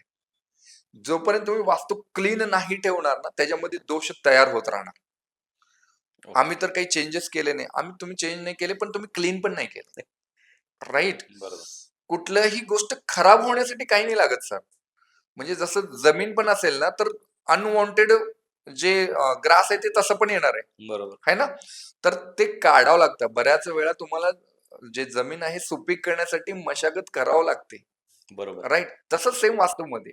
तुम्हाला दोष घालण्यासाठी तुमची वास्तू क्लीन ठेवणं, मंत्रोच्चार व्हायला पाहिजे. तुम्हाला जमत असेल तर स्वामींचं तारक मंत्र तुम्ही कंटिन्यू चालू ठेवू शकता. सकाळी चालू ठेवू शकता. घंटानाद करू शकता. शंखनाद करू शकता. किती साऱ्या गोष्टी आहेत. घरामध्ये विष्णू सहस्त्रनामचं जर पठण केलं तर कुठलाही वास्तुदोष तिथं थांबणार नाही. बरोबर. करायला पाहिजे. पण काय आहे माहिती का लोकांना अ, खूप कमी पैशामध्ये होणारा उपाय नकोय. महागडा उपाय पाहिजे. हं. राइट? तर महागडा उपायमध्ये मग तुम्ही पिरॅमिड्स लावू शकता, क्रिस्टल्स लावू शकता, आरसेही लावू शकता. असंही होऊ शकतं. हां, जिथं खरंच दोष आहे, तिथं मात्र तुम्हाला उपाय करायलाच पाहिजे. मग तिथं काही पर्याय नाही आहे. जसा नैऋत्येचा टॉयलेट आहे. नैऋत्येचा टॉयलेट तुमचा रिलेशनशिप कंप्लीटली ड्रेन करू शकतो. ओके. होत्याचं नव्हतं करू शकतो. त्याचप्रमाणे ॲक्सिडेंटल चान्सेस आणू शकतो. ठीक आहे. जर हे सगळं नको असेल, तर मग नैऋत्येचं तुम्हाला टॉयलेट ट्रीट करणंच आहे किंवा तो टॉयलेट शिफ्ट करणंच आहे. ते केलंत तर मग लाईफ थोडीशी बेटर होण्याचे चान्सेस जास्त आहेत. आता तुम्ही जसं म्हटले, की यंत्र असेल, पिरॅमिड असेल किंवा रत्न हे खरंच काम करतात का घरामध्ये? ओके. प्रत्येक गोष्ट प्रत्येकासाठी काम नाही करत. पहिली गोष्ट म्हणजे. जसं की ॲलोपॅथीमध्ये वेगळ्या गोष्टी आहेत, होमिओपॅथीमध्ये वेगळ्या आहेत. हे जसे पॅथीज आहेत ना, हं, तसंच वास्तू आहे. बरोबर. वास्तूमध्ये जेवढी व्यक्ती आहे ना, त्या व्यक्तीचा दोष काय त्याच्याप्रमाणे त्याची पॅथी ठरते. भूमीचा दोष असेल तर त्याच्यासाठी वेगळ्या गोष्टी आहेत. जिथं रत्न आले, ठीक आहे. त्यानंतर पिरॅमिड्स पण जे करतो तर ते प्लास्टिकचे पिरॅमिड्स नाहीत, तर ते काही धातूंचे पिरॅमिड्स आहेत. खूप इंटरेस्टिंग गोष्ट म्हणजे माहिती जेव्हा राजे महाराजे वास्तू करायचे तर त्यावेळी बरोबर, थोडी पिरॅमिड्स होते, बरोबर. राईट. तर त्यावेळी ते लोक वास्तू कशी बघायचे मग? हं, तर त्यावेळी ते लोक काय करायचे की त्यांच्याकडे जे तज्ञ लोक होते तर त्यांना म्हणायचे की बाबा तुम्ही जावा, हे 5 ठिकाण आहेत, ह्या 5 ठिकाणामध्ये आपल्याला कुठं राहण्यायोग्य जागा आहे ती बघा. मग त्या ठिकाणी ते लोक गाई, दुभती गाई, घोडे, कुत्रा, पाळीव प्राणी जे असतील ते, तर असे प्राणी तिथं ठेवायचे. हं, आणि ते बघायचे की जी दुभती गाय होती ती अगोदर बाबा 10 लिटर दूध द्यायची, इथं गेल्यावरती किती लिटर देते, कमी झाले का वाढले? हं, कुत्रा आहे तो भुकतोय का, अगोदरपेक्षा जास्त भुकतोय का कमी भुकतोय? घोडा आहे तो आजारी पडतोय का? हं. ह्या सगळ्या गोष्टींचा अहवाल ते राजासमोर मांडायचे आणि म्हणायचे की सर ह्याच्यामध्ये हे राजे की एवढ्यामध्ये हे वास्तव आम्हाला चांगले वाटते. त्यावेळी ते बांधायला घ्यायचे. म्हणजे काय थोडक्यात व्हायब्रेशन्स बरोबर. ह्युमन बॉडीला किती चांगले आहेत ते बघायचे आणि मग ती जागेची निवड व्हायची. ठीक आहे. त्याचप्रमाणे तुम्ही जसं विचारलात आता पिरॅमिड्स काम करतात का? रत्न काम मे बी सगळ्या गोष्टी काम करत असतील. पण सगळ्या गोष्टी सगळ्यांवरती काम नाही करणार. ओके. तुमचे व्हायब्रेशन काय त्याच्याप्रमाणे ते काम होईल. ठीक आहे. बऱ्याच वेळा लोक पिरॅमिड्स लावतात तरी पण स्ट्रगलमध्ये आहे. आहेत. क्रिस्टल लावतात तरी स्ट्रगलमध्ये आहेत. लोक माझ्याकडे जेव्हा येतात 4-4, 5-5 लाख रुपये सर आम्ही खर्च केलेला आहे. पण आम्हाला रिझल्ट नाही आहे. का रिझल्ट नाही आहे? कारण तुमच्या पत्रिकेप्रमाणे ती गोष्ट अलाइन्डच नाही आहे. तुमची बरोबर. पत्रिका सांगते की दक्षिण दिशेचं घर चालतोय आणि तुम्ही आले पूर्वेमध्ये. ऑब्व्हियसली दोष येणार. बऱ्याच वेळा तुम्हाला जो कलर चालतोय तो कलरच नाहीये घरामध्ये. हं, तो वेगळाच कलर लावलेला आहे. तिथेही गडबड आहे. बरोबर. म्हणून मग काम करतात का? सगळ्या गोष्टी काम करतात, पण सगळ्या गोष्टी सगळ्यांवरती काम नाही करत. सर आपण बऱ्याचदा बघतो, की वास्तुतज्ञाला भेटल्याच्या नंतर तो म्हणतो, की बेडरूम असेल, किचन असेल किंवा टॉयलेट असेल, हे अमुक-अमुक दिशेलाच पाहिजे. ह्याचं प्रॉपर रिझन काय? ओके. वास्तुशास्त्र जे तयार झालं ना ते बेसिकली नेचरला अलाइन करण्यासाठी झालं. ठीक बरोबर. आहे. जसं पूर्वेमधनं आपल्याला काय पाहिजे होतं? खिडक्या पाहिजे. हं, पूर्वेमधनं काय पाहिजे? तर दारं पाहिजे. तर कशामुळं? कारण सकाळची जी कवळी किरणं आहेत, तर ते तुमच्या बॉडीला टच व्हायला पाहिजे. आज बरोबर, तुम्ही डॉक्टरांना जरी विचारलं, की ह्याची रोगप्रतिकार शक्ती वाढत नाही, जर लहान मुलं वगैरे, तर ते काय म्हणतील? ह्याला कवळ्या उन्हामध्ये थोडंसं घेऊन जावा. बरोबर. त्याच्याने रोगप्रतिकार शक्ती वाढेल. म्हणजे काय आहे, की जे नेचर बरोबर अलाइन्ड व्हायची जी गोष्ट आहे ना, तीच वास्तूमध्ये सांगितली आहे. ओके. जसं योगशास्त्रामध्ये सांगितलेलं आहे, की प्रॉपर डाएट करा, व्यायाम बरोबर करा, नियम तुमचे पाळा. ठीक आहे. तर त्याच्याने काय होईल? तुमचं अलाइनमेंट होईल बॉडी आणि मनाबरोबर. बरोबर, ठीक आहे. त्यालाच आपण योग म्हणतो. तसंच सेम वास्तुशास्त्रामध्ये कुठल्याही माणसाची प्रगती व्हायला पाहिजे. नवीन विचार यायला पाहिजे. बरोबर. तो फायनान्शियली स्ट्रॉंग व्हायला पाहिजे. रिलेशनशिपमध्ये स्ट्रॉंग व्हायला पाहिजे. तर ह्याच्यासाठी अलाइनमेंट झालेली आहे. जसं ईशान्य दिशा. ईशान्य दिशेमध्ये सकाळची कोवळे ऊन येतात. हं, बरोबर. ईशान्य दिशामध्ये जर माणूस एक अर्धा तास तिथं बसत असेल पूजा-पाठ करण्यासाठी, तर डेफिनेटली ते ऊन आपल्याला भेटेल. बरोबर. कवळे ऊन. दुसरी गोष्ट म्हणजे ईशान्य दिशामध्ये जेवढं जास्त कचरा असेल, तेवढा जास्त कचरा तुमच्या डोक्यात असणार आहे. रिझन ओके, सांगतो. कारण वास्तुपुरुषाचं डोकं हे ईशान्य दिशेमध्ये. ओके. ठीक आहे. आणि त्याचा इफेक्ट डायरेक्टली इनडायरेक्टली तुमच्यावरती होतो. तिथं जर तुम्ही कचऱ्याची डब्बी ठेवली, तुमच्या डोक्यात नेहमी कचरा राहणार. हं, तिथं जर अडगळीच्या वस्तू असणार, नेहमी तुम्ही जुन्या विचारांना पकडूनच चालणार आहे. आणि अरे तुम्ही एखादी गोष्ट लहानपणी झाली असेल किंवा 5 वर्षापूर्वी झाली असेल, ते विचार तुम्ही सोडणारच नाही. त्याला हं. पकडून बसणार.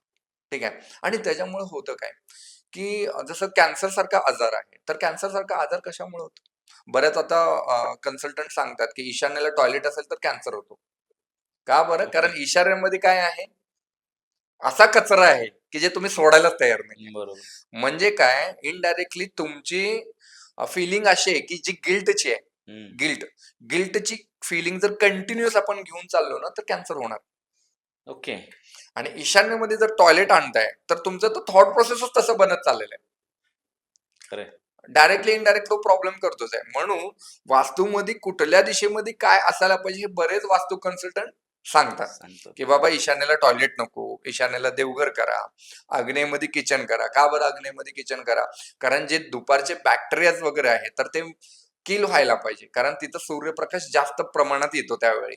आणि हे नॉर्मल आर्किटेक्ट सायन्स मध्ये पण सांगितलेलं आहे. बरोबर. ठीक आहे, की बाबा आर्किटेक्ट असं पाहिजे की ज्याच्यामध्ये व्हेंटिलेशन प्रॉपर पाहिजे, सनलाईट प्रॉपर पाहिजे. त्यालाच अनुसरून आपलं वास्तू आहे ना, बरोबर. किंवा वास्तूला अनुसरून ते बनलेलं आहे. अगदी बरोबर. आणि जिथं जिथं जशा जशा पद्धतीने भौतिक गोष्टी आहेत, म्हणजे जसा एन्व्हायरमेंट आहे हम्म. त्याच्या पद्धतीने वास्तू आहे. आपल्या इकडची वास्तू वेगळी भेटतील, मे बी चायनाची वास्तू वेगळी असतील. अजून तुम्ही जर दुबईला ते गेलात तर संस्कृती तिकडची आणि वास्तू. कल्चर डिपेंड आहे. हा, त्याला कनेक्टेडच पाहिजे ना. हम्म.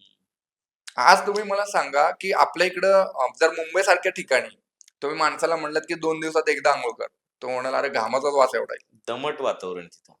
आणि हेच तुम्ही एकदम जर आता जावा, जर नॉर्थ पोल कडे गेलात हम्म. आणि त्याला म्हणत दररोज आंघोळ कर, तिथं बरोबर आहे. पॉसिबलच नाही. पॉसिबल. मग जसं तुमचा एन्व्हायरमेंट आहे त्याच्या अनुसरून काय आहे, की तुमची प्रगती व्हायला पाहिजे, शारीरिक क्षमता वाढायला पाहिजे, मानसिकरित्या तुम्ही स्टेबल असायला पाहिजे, रिलेशनशिप चांगले व्हायला पाहिजे, पैसे कमवायला पाहिजे. ह्याच्या अनुसरून जे शास्त्र बनलंय त्याला आपण वास्तुशास्त्र म्हणतो, बरोबर. राहण्याच्या शास्त्राला. मग बाकी एन्व्हायरमेंट प्रमाणे वेगवेगळे फूड्स वेगळे असू शकतात, बाकी सगळ्या गोष्टी वेगळ्या असू शकतात. पण लोकांचं कसं झालंय, की हे तिकडं वेगळं आहे, मग इकडं का बरं वेगळं आहे? अरे हम्म. त्यांचं कल्चर वेगळं आहे, बरोबर. भौगोलिक वातावरण वेगळं आहे, तर ऑब्व्हियसली गोष्टी वेगळ्या असणार. बरोबर. तिथले ब्लँकेट्स वेगळे आहेत, आपल्या इकडचे ब्लँकेट्स वेगळे आहेत. डेफिनेटली चेंज राहणारच आहे. तर तशा पद्धतीने आग्नेयला म्हणून सांगते, आग्नेयला बाबा आपल्याकडे किचन असायला पाहिजे, जेणेकरून ते बॅक्टेरिया जातील आणि तुमचं जेवण चांगलं राहील. नैऋत्येमध्ये बेडरूम पाहिजे, कारण तिथं काय आहे, की तुम्हाला सूर्यप्रकाश जे आहे तर तो दिसणार नाही. आणि सांगितलं जातं की दक्षिणेचा आणि पश्चिमेला मोठे वॉल्स पाहिजे, ज्याला विंडो नाही पाहिजे, जेणेकरून तुम्हाला शांत झोप येईल. बरोबर. आणि जो मॅग्नेटिक फोर्स असतो आपला नॉर्थ पोल आणि साऊथ पोलचा, तर ज्याच्यामुळे तुमच्या शरीरामधला जो रक्त आहे हम्म. त्या रक्ताला थोडासा फोर्स भेटतो. ठीक आहे, जे हार्टला पंपिंगला घेऊन येईल, कारण आपल्या ब्लड मध्ये काय आयर्न आहे. हम्म. ठीक आहे, तर त्याचं पंपिंग होऊन झोप चांगली व्हायला पाहिजे. सकाळी उठल्यावरती फ्रेश तुम्ही फील व्हायला पाहिजे.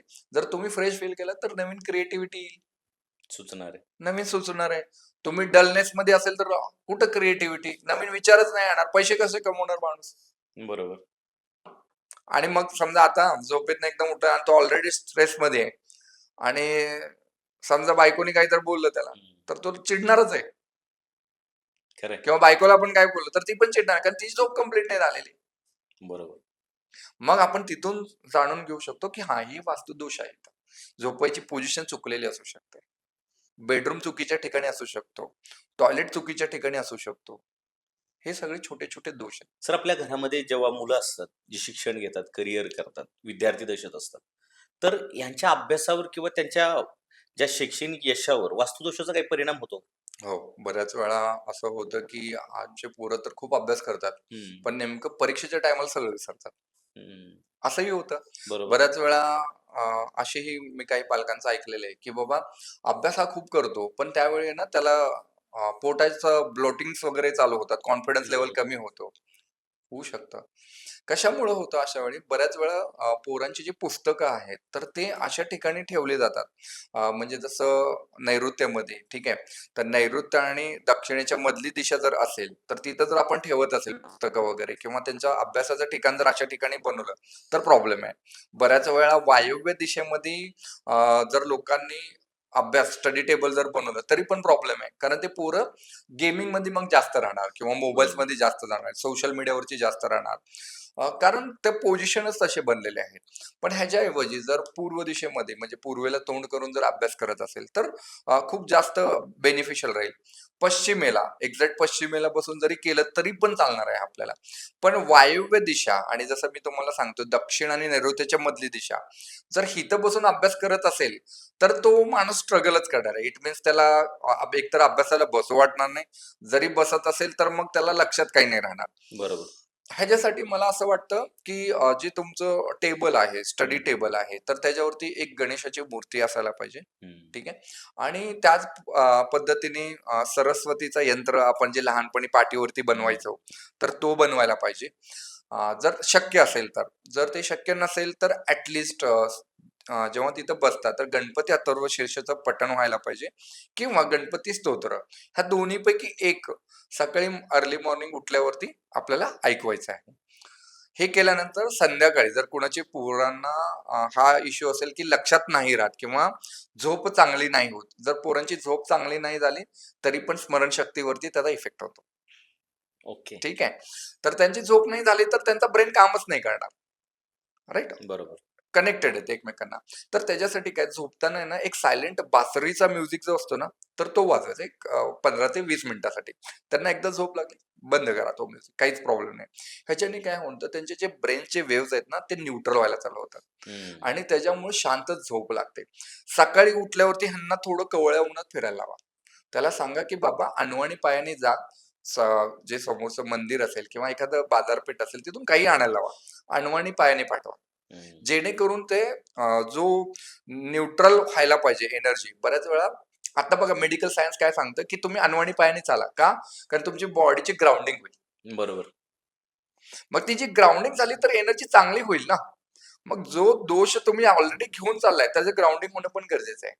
हां, आता ह्याच्यामध्ये अजून एक आहे, की जर रुद्राक्षाची थेरपी करायची असेल, तर 4 मुखी, 5 मुखी रुद्राक्ष हे रुद्राक्ष जर गळ्यात घातले, तरी पण त्यांना बेनिफिट भेटणार आहे. बरोबर. अजून एक गोष्ट सांगतो. हम्म. रुद्राक्ष 4 मुखी, 5 मुखी रुद्राक्ष एका छोट्याशा ग्लासमध्ये पाणी भरतो आपण, त्याच्यामध्ये टाकायचं. रात्रभर ते तसंच ठेवायचं. सकाळी ते पाणी प्यायचं. आणि त्याच्यामुळं काय होईल, की ब्रेनचे जे वेन्स आहेत, हम्म. त्याच्यामुळे ब्रेनची जी फ्रिक्वेन्सी आहे, ती प्रॉपर व्हायला चालू होईल आणि स्मरणशक्ती जी आहे ना, ती वाढायला चालू होईल. मग हेही करायला हरकत नाहीये. काय-काय करायचं आपल्याला? एकतर गणपतीचा फोटो वगैरे असेल किंवा मूर्ती असेल, तर टेबलवरती ठेवा, जिथं तुम्ही पूजा करताय तिथं. त्याच्यानंतर जिथं अभ्यास करताय तिथं सरस्वती यंत्र काढता आलं तर बेस्ट आहे. नाही ते पॉसिबल तर रुद्राक्ष 4 मुखी, 5 मुखी रुद्राक्ष तुम्ही वापरू शकता. त्याच्यानंतर सकाळच्या कोवळ्या उन्हामध्ये थोडंसं पोरांना पाठवायचं आहे आणि थोडंसं शारीरिक कष्ट हे गरजेचं आहे. म्हणजे मग त्यांना खेळायला पाठवा, जिमला पाठवा, पळायला पाठवा, काहीही करा. तर हे होणं गरजेचं आहे. कारण जोपर्यंत त्यांची एनर्जी कंप्लीटली ड्रेन नाही होणार, हम्म. तोपर्यंत त्यांची झोप पण प्रॉपर होणार नाही आणि तोपर्यंत त्यांचा ब्रेन पण न्यूट्रल होणार नाही. बरोबर. नाहीतर मग ते सोशल मीडियामध्येच तुम्हाला दिसतील. वायव्येमध्ये जर स्टडी टेबल असेल, तर तो हटवून पश्चिम दिशेला किंवा पूर्वेला करा. आता बऱ्याचदा लोक शहरात तर पर्यायच नाही, फ्लॅट घेतात. आता मग फ्लॅट घेताना ही एक वेगळी सिस्टम आहे. जसं आपण जमिनीवर घर बांधतो ती एक वेगळी सिस्टम आहे. फ्लॅट ही वेगळी सिस्टम आहे. मग फ्लॅटमध्ये वास्तू घेताना वास्तुदोषाची पाहणी केली पाहिजे का? हो, करायला पाहिजे. सर्वात अगोदर तर सूर्यप्रकाश किती येतो घरामध्ये हे बघायला पाहिजे. हम्म. फर्स्ट एकदम प्रायमरी आहे. म्हणजे ह्याच्याशिवाय तर तुम्ही वास्तू पुढं पाऊल पण ठेवू नका. तुमच्या घरामध्ये मुबलक सूर्यप्रकाश किती येतो, पूर्वेमधनं किती येतो, उत्तरेमधनं किती येतो, हे बघणं गरजेचं आहे. ठीक आहे. दुसरी गोष्ट म्हणजे नैऋत्यमध्ये तुम्हाला टॉयलेट नसायलाच पाहिजे. ओके. नकोच आहे आपल्याला तिथं आणि ईशान्येला टॉयलेट नकोच आहे. नैऋत्यमध्ये जर टॉयलेट असेल तर तुमचे फायनान्शियल लॉसेस होणारच होणार आहे. तुम्ही कितीही पैसा आणा, तो मेडिकल एक्सपेन्सेस ॲक्सिडेंटल ह्याच्यामध्ये जाणार आहे. ईशान्येमध्ये असलेला टॉयलेट हा तुमचा मेडिकल एक्सपेन्सेस देणार आहे आणि त्याच्याबरोबर तुमच्या थॉट प्रोसेसमध्ये एक गिल्टची भावना नक्की आणणार आहे. आणि त्याच्यामुळे असे काही डिसऑर्डर होतील ज्याच्यामध्ये तुमच्या पेशी स्वतःच्या पेशी स्वतःला खायला चालू करतील. पण बऱ्याचदा असं होतं की ते हातात नसतं ना, बिल्डरच्या हातात आहे कसं फ्लॅट बांधायचे. आपण फ्लॅट तर आपण घ्यायला जातोय ना, हम्म. बिल्डर बांधतोय, पण आपल्याला हे बघायचंय की जर इथनं सूर्यप्रकाश जर प्रॉपर येत नसेल तर तो फ्लॅट घेऊ पण नका. ओके. कारण जसं जेमस्टोन्स काम नाही करणार, त्याच पद्धतीने मेडिसिन पण काम नाही करणार. हम्म. कारण कुठल्याही मेडिसिनला पण तुमचा सूर्यप्रकाश लागतो बॉडी रिॲक्ट करायला. बरोबर, बरोबर. मग जेमस्टोन्स पण तसेच काम करणार आहेत. तुमची थॉट प्रोसेस पण तशीच काम करणार आहे. तुमचं शरीर मजबूत असेल, तर तुमची झोप प्रॉपर होत असेल, तरच तुम्ही क्रिएटिव्हिटी येणार आहे. तर नवीन कल्पना डोक्यात येणार आहे. तर मग पैशाचे जे मार्ग आहेत ते ओपन होणार आहेत. पण हे बरोबर. नसेलच तर? तुमचा सूर्यप्रकाश येत नाही, काही दिवसांनी तुमचे जीवनसत्व कमी होणार आहेत, B12 ची डेफिशियन्सी येणार आहे, ह्या गोष्टी होणार आहे. आणि मग त्याच्यामध्ये आपण म्हणतो की अरे ह्या वास्तूमध्ये आल्यापासून डिप्रेशन होते, एन्झायटी होते. एन्झायटी होणार आहे. हम्म, बरोबर. का बरं एन्झायटी होणार? आज 90% जे IT कंपनीजमध्ये काम करतात, जिथं अंधार होतो, बरेच मीडिया हाऊसेसमध्ये आपल्याला माहिती आहे की अंधार करावं लागतं. तर ह्या लोकांना बघा, तुमचं जसं 35 ओलांडले ना, सगळ्यांना डेफिशियन्सी आहे हम्म, व्हिटॅमिनची. का बरं आहे? कारण सूर्यप्रकाश मुबलक प्रमाणात भेटतच नाही. बरोबर. मग ऍटलीस्ट घरात तरी येऊ दे. हम्म, हम्म, हम्म. राईट. जर तुम्हाला बऱ्याच वेळा लोक काय करतात की आमचा पूर्व बंद आहे, मग तिथे एखादं यंत्र लावतात. बरं, त्या बरोबर. यंत्राने ते सूर्याचा प्रकाश येणार आहे का? तो ऑब्व्हियसली नाही येणार आहे. बरोबर. मग तुम्हाला काय करायचं? तुम्हाला बाहेर पडावं लागेल. म्हणजे निसर्गाशी डिस्कनेक्ट होऊ नका. निसर्गाशी समतोल करणं म्हणजे शास्त्र ना, कुठलंही शास्त्र असू दे, बरोबर. वास्तू असू दे, ज्योतिष असू दे, किंवा मग आपलं योगशास्त्र असू दे. काय सांगितलं? निसर्गाबरोबर समतोल साधा, त्याला अलाइंड व्हा. तर मग ओव्हरऑल कोणतंही शास्त्र बनलंय कशासाठी बनलंय? बेटरमेंटसाठी, अपलिफ्टमेंटसाठी बनलेलं आहे, प्रगती करण्यासाठी बनलेलं आहे, अधोगतीसाठी नाहीये ना. बरोबर. मग जर प्रगती करायची तर त्याला अलाइंड झाला तर प्रगती करतात. आज जर एखादा रोड बनवलाय, त्या रोडने आपण गेलो तर आपण बरोबर टायमावर, खड्ड्यातनं निघालो तर आपण कधी पोहोचलो आपल्याला पण नाही माहिती. बरोबर. मग ह्याच्यासाठी काही नियम सांगितले. मग ते देवघर कुठं असायला पाहिजे, किचन कुठं असायला पाहिजे, बेडरूम कुठं असायला पाहिजे, सूर्यप्रकाश किती प्रमाणात यायला पाहिजे, कुठल्या दिशेमधनं यायला पाहिजे, हेच सायन्स म्हणजे वास्तुशास्त्र. इलेक्ट्रोमॅग्नेटिक फील्ड किती असायला पाहिजे. म्हणजे आता बऱ्याच वेळा आपण बघतो हाय टेन्शन वायर असायचे ना हम्म. गावाकडे वगैरे, आहेत. अरे ह्याच्या खाली घर नाही बांधायला पाहिजे. ते लोक हुशार होते, हम्म. कारण त्याच्यामुळे तुमच्या बॉडीवरती अफेक्ट होणार आहे. कारण आज जर पक्षी राहिले नाहीयेत, पक्ष्यांचं प्रमाण कमी होतो. का बरं कमी होतोय? ह्या तर रेडिएशन मुळे ना. मग बरोबर. ते तुमच्या बॉडीवरती पण काम करणार आहे. एखाद्या घरामध्ये जर वास्तुदोष आढळला तर त्या घरात काय काय प्रॉब्लेम्स येऊ शकतात? हो. पहिली गोष्ट म्हणजे सर्वात आरोग्य. हम्म. अगोदर आरोग्य खराब होण्याचे चान्सेस खूप जास्त आहेत. मेडिकल कंटिन्यू मागे लागणार आहे तुम्हाला. रिलेशनशिप मध्ये प्रॉब्लेम, भांडण, तंटे, सकाळी उठले की चिडचिड, असं वाटतं की एकमेकांचे चेहरे पण नाही बघायला पाहिजे. तर हम्म. अशा पद्धतीचे भांडणं व्हायला चालू होतात. तिसरी गोष्ट म्हणजे घेतलेलं हातातलं काम कधीच कम्प्लीट नाही होणार. आणि हम्म. काही ना काही आर्थिक अडचणी येणार, नुकसान 100% होणार. कोणाला उसने दिलेले पैसे तो बुडवणार, कुठं तर चांगल्या ठिकाणी इन्व्हेस्टमेंट केले ती बँकच बुडीत निघणार. अरे. अशा काही काही गोष्टी तुमच्या बरोबर आर्थिक असेल, शारीरिक असेल, मानसिक असेल, किंवा रिलेशनशिप मध्ये हे प्रॉब्लेम येणारच येणार. मग समजून घ्यायचं आपण वास्तू दोषमध्ये आहे, कुठं ना कुठं वास्तुदोष आपल्या घरात आहे. बऱ्यापैकी एक गोष्ट होती की एकाच घरात राहतात, पण काही लोक खुश असतात, सुखी असतात, आणि काही लोक दुःखी असतात, आजारी असतात. मग आता तो नियम इथं लागू पडतो का की निम्या लोकांना वास्तुदोष नाही आणि निम्या लोकांना वास्तुदोषाचा त्रास होतोय? ओके. सहसा असं होत नाही की जसं त्या पद्धतीने तुम्ही सांगता की अर्ध्या लोकांना चांगलं वाटतं आणि अर्ध्या लोकांना नाही होत. जर आजार पडण्याचा जो प्रमाण आहे, एखाद्या वास्तूमध्ये जसे व्हायब्रेशन असतील तर एकानंतर एक कोण तर कोण आजारी पडतोच पडतो. बरोबर. ठीक आहे. आणि कसं होतं की जोपर्यंत एखाद्या व्यक्तीची रोगप्रतिकार शक्ती खूप मजबूत नाही, हम्म. तोपर्यंत काही चॅलेंज नाही. बट रोगप्रतिकार शक्ती थोडी पण वीक असेल तर एकानंतर एक आजारी पडणारच आहेत लोक. तिथं वास्तू लगेच इम्पॅक्ट करते. ठीक आहे. त्यात जसं एन्व्हायरमेंट चेंज झालं बघा, लगेच काय काय लोकांना सर्दी खोकला लगेच होतो, काय बरोबर. काय लोकांना होत नाही. तशाच पद्धतीने वास्तूचा हा जो दोष आहे, काय काय लोकांचे ऑरा सेन्सिटिव्ह असतात, त्यांना लगेच होतो, आणि काही काही लोकांना थोडासा टाइम लागतो. ठीक आहे. आणि काही लोकांची प्रगती होते, जसं मी मगाशी म्हणतो ना, दक्षिण दिशेमध्ये जरी डोअर असेल तर त्याची प्रगती होते. का होते? कारण त्याच्या कुंडलीमधला जो मंगळ आहे तर तो चांगला अलाइंड आहे, म्हणजे तो पैसा देणारा ग्रह आहे. ज्यावेळी अशी वास्तू तो निवडतो तर त्याला पैसाच भेटतो. हम्म. जर तुम्हाला पैसा पाहिजे असेल ना तर कुंडली बरोबर ती गोष्ट अलाइंडच पाहिजे. बरोबर. आणि पैशावरती जेव्हा पण गोष्ट होते ना, लोकांचं मी बघितलं, जेव्हा लोक नैऋत्यमध्ये टॉयलेट बनवतात तर पैशाचे लॉसेस होतातच. आग्नेत टॉयलेट बनवलं तर पैशाचे लॉसेस होणार. ज्याला उसने दिले तो पळूनच गेलाय. अशा पद्धतीचे केसेस माझ्याकडे येतात. बापरे. मग ते सॉल्व्ह होतात का? ते सॉल्व्ह होतात. जेव्हा आपण त्यांची आग्नेची ट्रीटमेंट करतो तर त्यावेळी ते सॉल्व्ह होतात. प्रत्येक गोष्टीला एक टाइम पिरियड आहे. आणि दुसरी गोष्ट म्हणजे लोकांना कशी अपेक्षा असते की तो जो पळून गेलेला ना तोच यायला पाहिजे. तसं नाही होत. बऱ्याच वेळा असं होतं की समजा तुमचे 100 रुपये गेलेले तर तुम्हाला 200 रुपयाचा सोर्स बनलेला असतो नवीन. ओके. तो ओपन करायचा तुम्हाला माहित पाहिजे. जर त्या कुंडलीप्रमाणे किंवा त्या वास्तूला अलाइंड करून जर तुम्ही केलात ना तर तो सोर्स ओपन होतो. क्या बात आहे. पण लोकांना काय की जे गेले ना त्याच्या मागेच धावतात. आहे त्याच्याकडे नाही पळत. हा, जे आहे हातामध्ये अपॉर्च्युनिटी ना त्याला कधीच बघणार नाही. पण एक बिझनेसमॅन असा नाही करत. बिझनेसमैन कसं म्हणतो, अरे चलो ये 200 रुपये का घाटा हो गया ना, तो 400 कहाँ से 200 निकल 400 और कहाँ से मिलेगा वो ढूंढो. नुकसान भरून काढायचं ते. राईट. ती जी कॅपॅसिटी आहे ना ते बिझनेसमॅन मध्ये. म्हणून आहे ना 90% ज्यांना मी कन्सल्ट करतो ना ते बिझनेस ओरिएंटेड लोक आहेत. ओके. आणि त्या लोकांना ही गोष्ट ऍक्सेप्ट होते जे मी सांगतोय. ते बरोबर. म्हणतात वो जो गया वो छोड़ दो. अभी आएगा कहाँ से अभी वो बताओ. कुठून येणार पैसा ते सांगा मला. हा, मग आपण ते सांगतो की बाबा इथून इथून येणार आहे, हे बिझनेस केलात तर 100% येणार. बरोबर. अशा पद्धतीने जर अलाइंड केलात, तुम्ही जशा पद्धतीने सांगितलात की काही लोकांना दोष दिसतो, काही लोकांना नाही दिसत, तिथे कुंडलीचा प्रभाव पण थोडा असतो. आता कधी कधी बघा घराचा मुख्य दरवाजा असतो, हं. तर म्हटलं जातं की दरवाजा पाहूनच वास्तुदोष कळतो. हे खरंय का?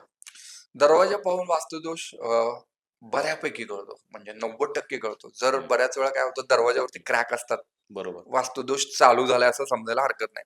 पहिली गोष्ट म्हणजे घरामध्ये उंबरठा असायला पाहिजे. उंबरठा आज तोच उंबरठा मिसिंग आहे. हा, आज उंबरठा मिसिंग आहे. उंबरठा मिसिंग आहे म्हणजे तुमची मर्यादा मिसिंग आहे. मग म्हणतात की अरे आमचं पोरं ऐकतच नाही. ठीक आहे, पोरगी पळून गेली. पोरगी पळून गेली. आताच माझ्याकडे एक रिसेंटली आता जस्ट मी एक कन्सल्टेशन करून सेम केस आहे. म्हणजे मग हे फक्त ह्याच्या उंबऱ्यामुळं. फक्त उंबऱ्यामुळे काय होतं, तुम्ही तुमची मर्यादा सांगू शकता. आज तुम्ही मर्यादा सांगाल तिथं कोण नाहीच आहे. तो उंबरठाच नाहीये. ओरडायचं काय? ओलांडायचं काय, सीमाच माहित नाही ना आपल्याला कुठपर्यंत करायचे. आज जर फक्त म्हणलं सचिन तेंडुलकरला की बाबा तू क्रिकेट खेळ, बाउंड्री ऐकलीच नाही तुम्ही, नुसतं आणि कुठपर्यंत आपण कन्सिडर करायचं त्याला. बरोबर. तर सेम गोष्ट आहे, मर्यादा ही पाहिजे. त्यासाठी आपल्याला जो उंबरठा आहे तो पाहिजे. उंबरठा आयदर सागाचा पाहिजे, खैराचा पाहिजे, ठीक आहे, किंवा कडुलिंबाचा बनवू शकता तुम्ही. चंदनाचं पाहिजे तर चंदनाचाही बनवू शकता, ठीक आहे. वेगवेगळ्या लाकडाचं तुम्ही बनवू शकता उंबरठा.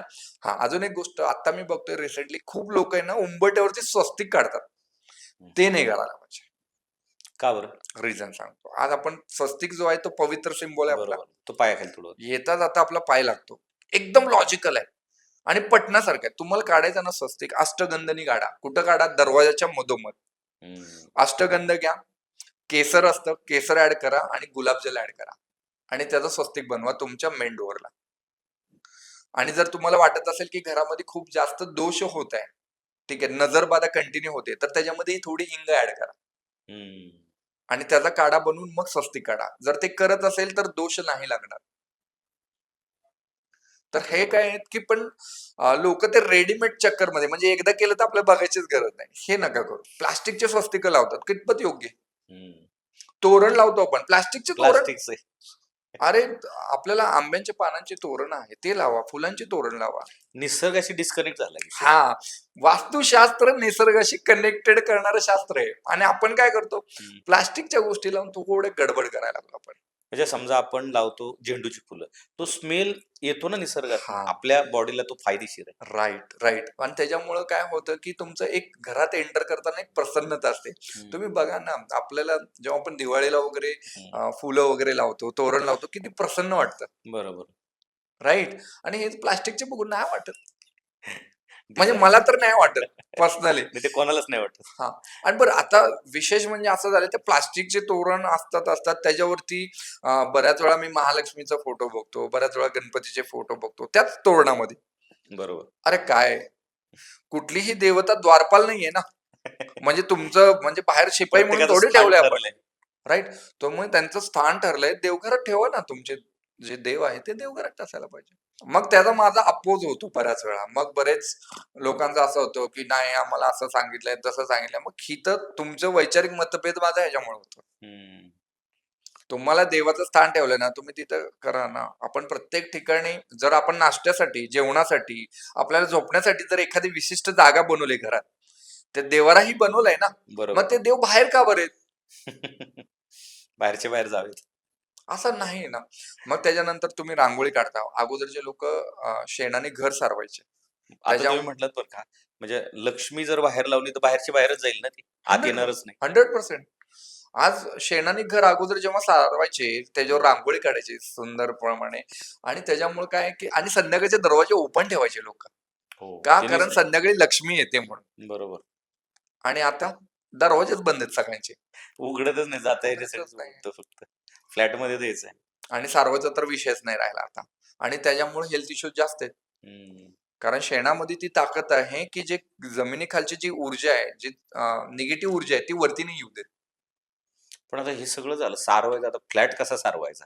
फ्लॅट नाही सारू शकत. पण त्याच्यामध्ये एक गोष्ट आहे, की आता हम्म. तुम्हाला जसं सांगितलं, की खडे मीठ टाका, त्याच्यामध्ये थोडं हिंग टाका, लवंगाचं थोडंसं ऑइल टाकता आलं तर ते टाका. जेणेकरून काय होईल, की तुमच्या घरामध्ये समृद्धी येण्यासाठी म्हणजे पैसा येण्यासाठी तुम्ही क्लीननेस आणताय. हम्म. आज माझ्याकडे एखादी खुर्ची आहे, त्या खुर्चीला मी झटकलंच नाही आणि मी तुम्हाला म्हणतो, "सर या बसा." तुम्ही काय म्हणता? "अरे याला पूछ तरी ॲटलीस्ट." मग खरंय. तुमच्याकडे जेव्हा लक्ष्मी येणार, तर ॲटलीस्ट तुम्ही थोडं तरी क्लीननेस पाहिजे त्याच्यामध्ये. अरे बरोबर. तू मला येण्यासाठी काय ठेवलंय? बरोबर. समृद्धी अशी नाही सर. समृद्धी येते तुमच्या व्हायब्रेशन्स मध्ये सर्वात अगोदर. अगोदर माणूस आहे ना, त्याची तयारी ठेवायला पाहिजे. माइंडसेट. माझ्याकडे पैसा माइंडसेट. माझ्याकडे पैसा येणार आहे, ह्याची तयारी तर आहे का तुमच्याकडे? बरोबर. नाही आहे ना. खर्चाची तयारी. खर्चाची तयारी. क्लीननेस करा. जेवढं तुम्ही एन्व्हायर्नमेंट तुमचं चांगलं ठेवणार, सुगंध जेवढा चांगला असेल.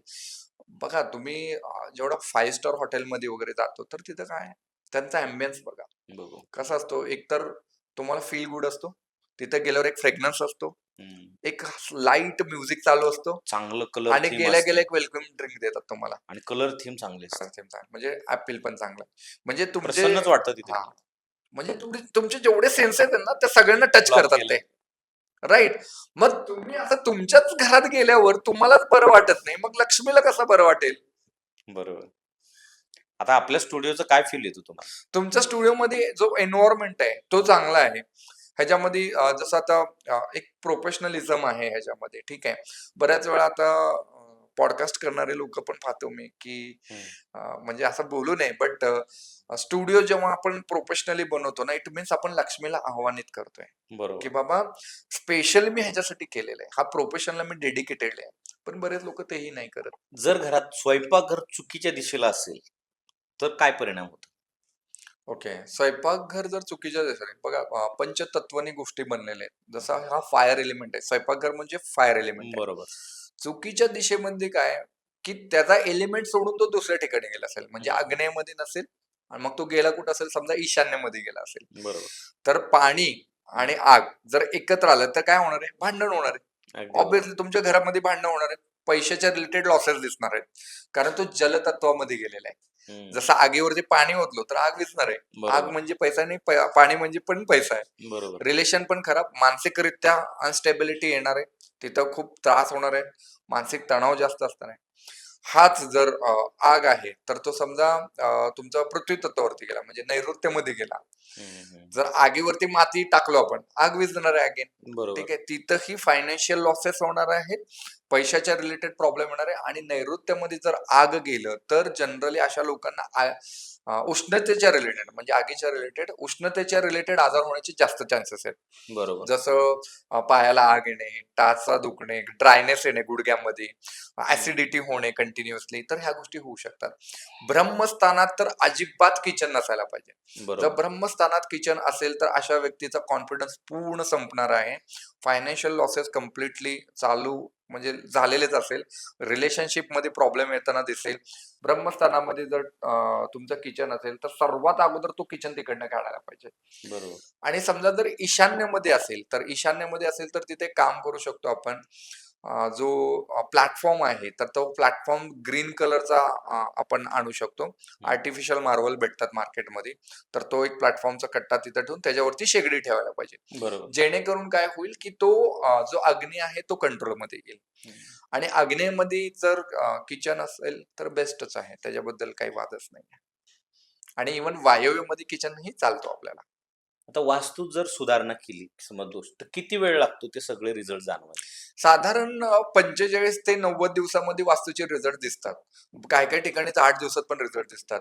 वास्तूमध्ये जसं तुम्ही चेंजेस करता ना, तर तुम्हाला घटना होताना दिसते. हं, पण वास्तूचे चेंजेस करताना आहे ना, खूप जास्त पेशन्स पाहिजे एखाद्या व्यक्तीकडं. रिसेंटली काय झालं होतं, एका ठिकाणी मी वास्तू केली होती. हं. जसं कर्माचा भाग जो असतो ना, तर तो खूप जास्त इम्पोर्टंट आहे. बरोबर. आता त्या व्यक्ती एक म्हणजे असं होतं, की त्याची स्वतःची काही चूक होते. ठीक आहे. हं, असं म्हणू शकतो, की मी सांगू शकतो पुण्याचीच केस आहे. एक एक्स्ट्रा मॅरिटल अफेअर होतं त्याचा. हं, हं. ठीक आहे. जसं आपण वास्तू केलं तर मॅरिटल अफेअर बाहेर पडला. बरोबर. ठीक आहे. आणि तो म्हणला, की 6 वर्ष माझं अफेअर चालू होतं, बट स्टिल काही नव्हतं. पण तुम्ही जसं वास्तू केलं गडबड झाली माझी. माझी केस डिव्होर्सपर्यंत गेली. म्हणजे जाणार ना. कर्म चुकीचे करतोय आणि वास्तू करून घेतोय. तर बरोबर. 100% ती गोष्ट होणार आहे. जर तुम्ही अशी काही चुकीचे कर्म करत असेल, ठीक आहे, तर वास्तू करून घेऊ नका. हं. म्हणजे मी तर बरोबर. डायरेक्टली म्हणतो करून कारण ती घेऊ वाईट नका. गोष्ट बाहेर येते. कारण ती वाईट गोष्ट लगेच बाहेर येणार आहे तुमची आणि मग तिथं प्रॉब्लेम चालू होणार. ठीक आहे. आणि हे झालं असं. आणि ज्यावेळी आम्ही सगळं बोललो, कन्सल्टेशन झालं, तर त्यावेळी म्हटले, की "सर ठीक आहे." पण आता मागच्या 20 दिवसामध्ये जे आमचं रिलेशन बॉन्डिंग जेवढं वाढलंय, जे मागच्या 20 वर्षापासून नव्हतं. हं. पण त्याच्यासाठी ते विष पचवण्याची ताकद तुमची पाहिजे. बरोबर. अमृत येणार आहे, हं. त्या म्हणताना म्हणणं, पण अगोदर विष बाहेर येणार आहे. करेक्ट. ते पचवण्याची ताकद असेल तर वास्तू करा. ग्रेट. नसेल तर वास्तू करून काय? वास्तू आणि तुमचे कर्म चांगले आहेत ना, तुम्ही प्रयत्न 100% करता, रिझल्ट येत नाही, मग वास्तू काम करेल. बरोबर. पण तुमचा जर असं असेल, "दे रे हरी खाटल्यावरी" काही नाही काम करणार. वास्तू काय कुठला सायन्स काम नाही करणार. बरोबर. तत्कर्माची जोड लागेल. कर्माची जोड तुमची पाहिजे. इंटेन्शन तुमचं क्लिअर पाहिजे. जे मी करणार आहे ते कशासाठी करणार? बरोबर. इंटेन्शन क्लिअर असेल तर डेफिनेटली वास्तू तुमच्यासाठी काम करेल. पण तुम्ही जर म्हणत असेल, की मी काही नाही करत आहे, असं नाही करत आहे, मी चुकीची कामं करतोय आणि वास्तू करतोय, तुमच्यासाठी चांगलं होणार नाही होणार. बऱ्याच वेळा असं होतं, की ज्या ठिकाणी वास्तू करतो, हं. विदिन काही महिन्याभरामध्ये अशा काही घटना होतात तिथं, की जे अनएक्सपेक्टेड असतात. ठीक आहे. अनएक्सपेक्टेड का बरं होतं? कारण तिथली जी एनर्जी ती रिलीज व्हायला चालू होते. ते लोकांना हं. पचतच नाही. जसं आज कोरोनाच्या काळामध्ये जेव्हा डोसेस आले होते, व्हॅक्सिन्स आले होते. लोकांना ताप वगैरे आला लगेच. बरोबर. इमिजिएट ताप आला. का बरं? कारण ते अँटिडोट कॉम करतोय. हं. असं नाही की बाबा आजार आला म्हणून आता मला घ्यायचाच नाही, असं नाही होऊ शकत.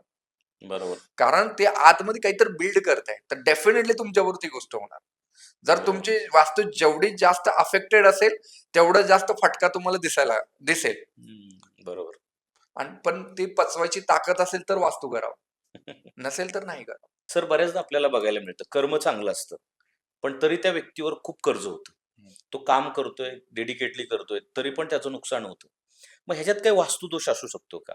आणि त्याच्यावर काय उपाय करता येतील? ओके. ह्याच्यामध्ये ना माझा स्वतःचा एक अनुभव आहे. हं, मी इथंच जेव्हा राहायचो पुण्यामध्ये, तर एका पर्टिक्युलर वास्तूमध्ये होतो. आग्नेयची एंट्री होती हं, आणि कितीही केलं तर माझं काही कर्जच संपेना. हं. बऱ्याच वेळा आग्नेयमधली जर एंट्री असेल, तर तुमच्या कर्जाचे टॉप-अप्स होतात.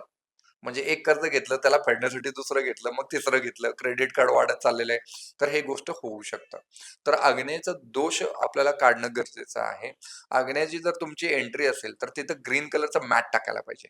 बरोबर. ठीक आहे. जो एंट्रीला आपण फ्लोर मॅट आपण जो टाकतो, तर तो. ते केलं तर चांगलं आहे. दुसरी गोष्ट म्हणजे मंगळ ऋणमुच्चक स्तोत्र. हा स्तोत्र रेग्युलरली जर पठण केलं तरी पण कर्ज कमी होतो. हं, आणि कनकधारा स्तोत्र जर हेही हं. म्हणलं, तरी पण तुम्हाला नवीन पैशाची संधी चालून येते. आणि अडगळीचं सामान आग्नेयमध्ये नसायला पाहिजे. अडगळीचं हं, सामान इन द सेन्स आपण बऱ्याच वेळा म्हणतो ना, "अरे, ही वस्तू मला लागणार आहे." म्हणून आपण एखादी गोष्ट ठेवली असते आणि मागच्या 2 वर्षात ती वापरलेली नसते. हं. बरोबर. मग तो एखादं बॅग असेल, एखादं लॉकर असेल, एखादं इलेक्ट्रॉनिक बंद पडलेली वस्तू असेल. बऱ्याच वेळा जुने टेलिफोन्स वगैरे नाही का लोकं सांभाळून ठेवतात. कॉम्प्युटरच्या एखाद्या वायरीज असतात, तर ते सांभाळून ठेवले असतात. तर ते सगळं घरातून बाहेर काढा. इलेक्ट्रॉनिक जेवढे बंद पडलेले वस्तू आहेत, सगळे राहू आहेत हं. आणि मग ते डॅमेज करायला चालू करेल. अशा काही वस्तू असेल, तर ते सगळे बाहेर काढलं, तर कर्ज जे आहे, तर ते लवकर तुमचं मिटायला चालू होईल. त्याच्या व्यतिरिक्त चतुर्थीच्या दिवशी कर्ज घ्यायचं नाही कुणाकडनं, ओके. हात उसणे नाही घ्यायचे. आणि त्याचप्रमाणे मंगळवारच्या दिवशी कुणाकडनं हात उसणे किंवा कर्ज घ्यायचं नाही. जर हे घेतलं तर 100% तुमचं कर्ज वाढतच जाणार आहे. तो कर्ज लवकर फेडलाच जाणार नाही. बर. काय आहे की प्रत्येक दिवसाचा एक स्वतःचा होरा असतो. होरा म्हणजे पहिल्या दिवसात त्याचा प्रभाव असतो त्या ग्रहाचा. जर त्याच्या अगेन्स्ट तुम्ही काम केलं तर गडबड होणार आहे. बरोबर. आणि पहिला हप्ता, कर्जाचा पहिला हप्ता मंगळवारी द्या. हम्म. तर 100% तुमचं कर्ज लवकर लवकर नील होईल. जर कुणाला असं वाटतं की माझं होम लोन आहे, कार लोन आहे, ठीक आहे, त्याचा एखादा हप्ता मंगळवारी देऊन बघा. लगेच दुसऱ्या हप्त्याची पैशाची अरेंजमेंट झालेली असते. अरे वा. असे छोटे छोटे उपाय केले तरी पण तुम्हाला बेनिफिट भेटेल. आता घरात कौटुंबिक जर कुटुंबाचा विचार केला तर बरेच वादविवाद असतात, भांडणं असतात, नवरा बायकोचे म्हणा किंवा घरात आई वडिलांचे म्हणा, रिलेशन खराब असतं. याच्यावर काही वास्तुदोषाचा परिणाम जाणवतो का? जर असं असेल तर त्याच्यावर काय उपाय करता येतात? येस. बऱ्याच वेळा काय होतं की एकतर बेडरूम वरती डिपेंड करतं की तुमचं वैवाहिक जीवन कसं राहणार आहे. हम्म. बेडरूम मध्ये सर्वात अगोदर भडक कलर वापरायचे नाही. लाल कलर वापरायचा, निळा कलर वापरायचा नाही, किंवा ग्रीन कलर. डार्क कलर कोणतेही वापरायचे नाही. जर लाल कलर वापरत असाल तर जसं बेडरूम मध्ये एंटर केलं भांडण चालू. कारण तो फायर आहे, बरोबर. अग्नी आहे. मग ते कुठल्याही दिशेमध्ये असू दे, तुमचं नैऋत्य जर बेडरूम असेल आणि तिथं अग्नी आहे, तर बेडरूम मध्ये गेल्या गेल्या भांडण चालू होणार. ठीक आहे. बरोबर. आणि जसं घराच्या बाहेर पडतो तर नॉर्मल आहे. हम्म. मग त्या घरामध्ये प्रॉब्लेम येतोय. तिथं हम्म. व्हायब्रेशन तयार करताय तुम्ही. त्याचप्रमाणे जर असं असेल, हे तर पहिला तर हे काढायला पाहिजे. लाईट कलरचे म्हणजे क्रीम कलर मध्ये वगैरे बेडशीट्स, कर्टन्स तुमच्या बेडरूमला वापरा. फ्रेग्रन्स चांगला ठेवा तिथं. ठीक आहे. आणि त्याचप्रमाणे कुठलेही काहीतरी युद्ध होताना न कळणारे असे फ्रेम्स नाही लावायला पाहिजे. ओके.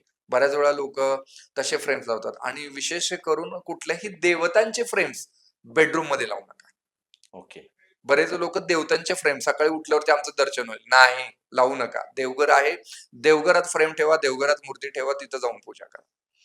देवघरात जे आहे तर ते त्यांचं स्थान आहे, ते तिथं ठेवा. तुम्ही बेडरूम मध्ये आणत असाल तर ते गडबड आहे, तुमचं रिलेशनशिप प्रॉब्लेम मध्ये येणार आहे. ठीक आहे. तर ह्याच्यासाठी अजून एक सगळ्यांना मी उपाय सांगत असतो. फेविक्विक जे असतो ना, तो नैऋत्यमध्ये ठेवा, ज्याच्यामध्ये रिलेशन तुमचे चांगले होईल.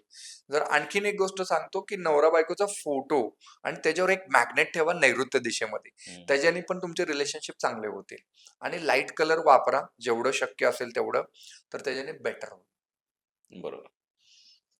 तर हे वैवाहिक जीवनासाठी चांगलं आहे. आणि नैऋत्य जर टॉयलेट असेल तर तो टॉयलेट नसायला पाहिजे. मग ती तुम्ही घर पण चेंज करू शकता किंवा नैऋत्यचं ट्रीटमेंट करून घेऊ शकता. ओके. नैऋत्यमध्ये टॉयलेट आलं तर रिलेशनशिप गडबड, दररोज कटकट, दररोज भांडण. आणि गच्चीवरती कधीच तुम्ही अडगळीचे सामान ठेवू नका. टायर वगैरे झाले, इलेक्ट्रॉनिक बंद पडलेल्या वस्तू झाल्या, तर ह्या सगळ्या क्लीन करायच्या. नैऋत्यमध्ये पाण्याची टाकी बनवू नका. मी आता बऱ्याच ठिकाणी व्हिजिट करतो ना, तर लोक काय म्हणतात, सर आमचं नैऋत्यला वर पाहिजे ना, म्हणून आम्ही पाण्याची टाकी केले. जलतत्व आणलंय पृथ्वी तत्वामध्ये, जे मगाशी मी सांगत होतो. स्टेबिलिटी हलणार आहे तुमची, फायनान्शियल लॉसेस होऊ शकतात. समजा आपण एखादा व्यवसाय करतोय आणि व्यवसायात आपल्याला अपयशाचे धक्के मिळत आहेत, तर ह्याच्यामध्ये काय ऑफिसचं वास्तुदोष किंवा घराचा वास्तुदोष काम करते का? आणि जर करत असेल तर त्याच्यावर आपल्याला उपाय काय करता येईल? ओके.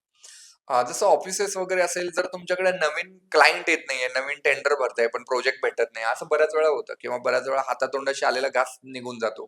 बरोबर. तर ऑफिसमध्ये तुम्ही नॉर्थ डिरेक्शन मध्ये लाल कलर केलेला आहे किंवा पिवळं कलर केलेलं आहे. जर हे कलर तुम्ही केलेले असेल तर 100% कुठलीच ऑपॉर्च्युनिटी तुम्ही ग्रॅब करू शकत नाही. ठीक आहे. उत्तर दिशा ही जी आहे ही नवीन संधींची दिशा आहे. तर ह्या ठिकाणी जनरली ऑफ व्हाईट कलर चालतो आपल्याला. ठीक आहे. आणि लाईट एकदम पिस्ता कलर चालतो. ऑपॉर्च्युनिटी जास्त पाहिजे असेल तर त्यावेळी ना छोटासा टेबलवरती ठेवण्या एवढा फाउंटन येतो बघा. हो. ठीक आहे. तर तो ठेवा. पोस्टर्स लावू नका, पाण्याचे झऱ्याचे वगैरे पोस्टर लावू नका, ते नाही काम करणार. पण तुम्ही जर हा फाउंटन ठेवत असेल तर त्याच्यामध्ये फील आहे. त्याचे पाण्याचे दव पडतात ना, त्याच्यात फील आहे. जर तो तुम्ही ठेवत असेल तर 100% ऑपॉर्च्युनिटी वाढत जाणार आहे. जर ऑफिसच्या उत्तर दिशेमध्ये ही गोष्ट केली तर.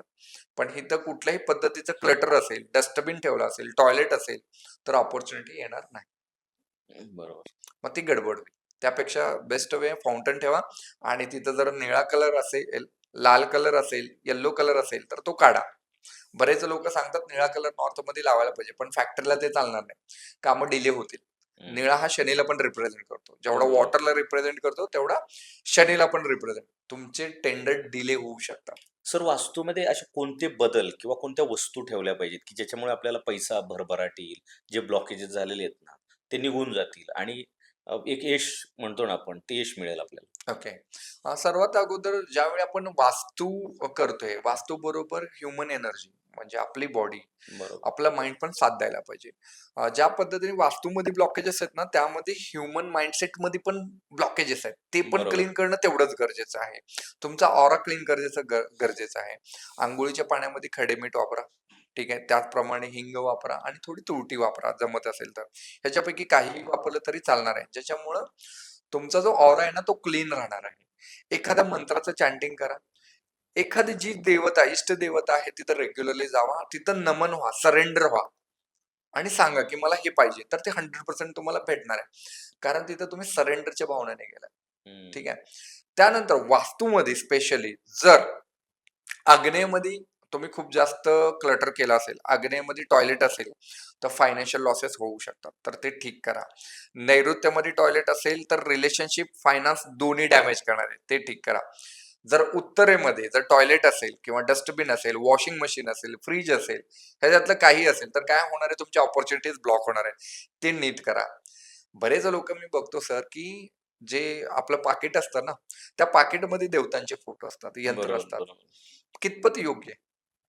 जेव्हा आपण सार्वजनिक शौचालयामध्ये जातो हेच घेऊन. योग्य आहे का? नाही. तर नाहीये. तर अशा गोष्टी बरं ते ज्याच्यामुळे पॉकेट बसल्यावर आपण त्याच्यावर बसतोय. बसतोय. तर पॉकेट ठेवायला पाहिजे का? कुठं ठेवायला पाहिजे? ह्याचा थोडासा भान राहू द्या आपल्याला. ठीक आहे. त्यानंतर पैसा आहे त्याच्यामध्ये. पैशाची तुम्ही जेवढी रिस्पेक्ट करणार ना, पैसा तेवढा येणार. ठीक आहे. मग तो क्लीन पाहिजे, व्यवस्थित नोटा अरेंज. आता बऱ्याच लोकांची नोटा असे फोल्ड असतात. म्हणजे तुम्ही पैशाला व्हॅल्यू नाही देत आहे. मग पैसा नाही येणार. जर तुम्ही रिलेशनशिपमध्ये व्हॅल्यू देत नाही, तर रिलेशन नाही चांगले राहणार. रिलेशनशिप म्हणजे फक्त नवरा-बायकोचंच नाही आहे. रिलेशनशिप तुमचं क्लायंट बरोबर कसं आहे, कस्टमर बरोबर कसं आहे, समाजाबरोबर कसं आहे, सगळ्या गोष्टी मॅटर करतात. घराची पूर्व दिशा जर डॅमेज झाली असेल, म्हणजे काय होतं, जसं तिथं छत्री ठेवलं, शू रॅक ठेवला किंवा शूज ठेवले, लेदरच्या काही वस्तू ठेवल्या असेल, तर तुमच्या समाजाबरोबर रिलेशन खराब होणार. बरोबर. नैऋत्यामध्ये ठेवलात तर नवरा बायकोचे रिलेशन खराब होणार आहे. जर पश्चिमेमध्ये काही गडबड केली म्हणजे पश्चिमेमध्ये समजा सोन्याच्या वस्तू ठेवल्या आहेत, सोन्याचे मेडल्स वगैरे ठेवलेले आहेत, गोल्ड ठेवलाय बेसिकली म्हणजे शनीच्या ठिकाणी गोल्डच्या वस्तू ठेवलेल्या आहेत. अगेन लीगल नोटिसेस येऊ शकतात, हेल्थमध्ये चॅलेंजेस येऊ शकतात किंवा घरामध्ये जे वयस्कर लोक आहेत ना त्यांच्याबरोबर रिलेशन खराब होतात. बरोबर. प्रत्येक गोष्टीला ना बारीक बारीक नियम आहेत. जर त्याला व्यवस्थित आपण अप्लाय केलो तर तुमचे सगळे मार्ग ओपन होतील. नॉर्थ मध्ये फाउंटन ठेवा, अपॉर्च्युनिटीज ओपन होतील. नैऋत्यामध्ये तुम्ही लॉकर ठेवू शकता ज्याच्यामुळे फायनान्स वाढेल. आग्नेयमध्ये लॉकर ठेवला तर डेली कॅश फ्लो वाढेल. पश्चिमेमध्ये जी पण गोष्ट ठेवता ती वाढत जाईल. म्हणजे पश्चिमेमध्ये समजा तुम्ही पैसा ठेवताय, तर कंटिन्यू पैसा वाढेल. पश्चिमेमध्ये समजा तुम्ही कपडे ठेवताय, वॉर्डरोब असेल तुमचा, तर कपडे वाढतील. जी गोष्ट पश्चिमेमध्ये ठेवणार ते वाढणार. समजा पश्चिममध्ये कोणीतरी लिकर ठेवला असेल, दारू ठेवली असेल, तर ते दारूचं प्रमाण त्यांच्या घरात वाढणार. बापरे! मग ते असेल तर तिथनं काढायला पाहिजे. हं. जी गोष्ट तुम्हाला नको आहे ना, ती गोष्ट वायव्यमध्ये ठेवा. जसं की क्रेडिट कार्डचे बिल झाले, हं. ठीक आहे, काही टॅक्सेसचे बिल झाले, तर ते वायव्यात ठेवा. लवकर नील होतील.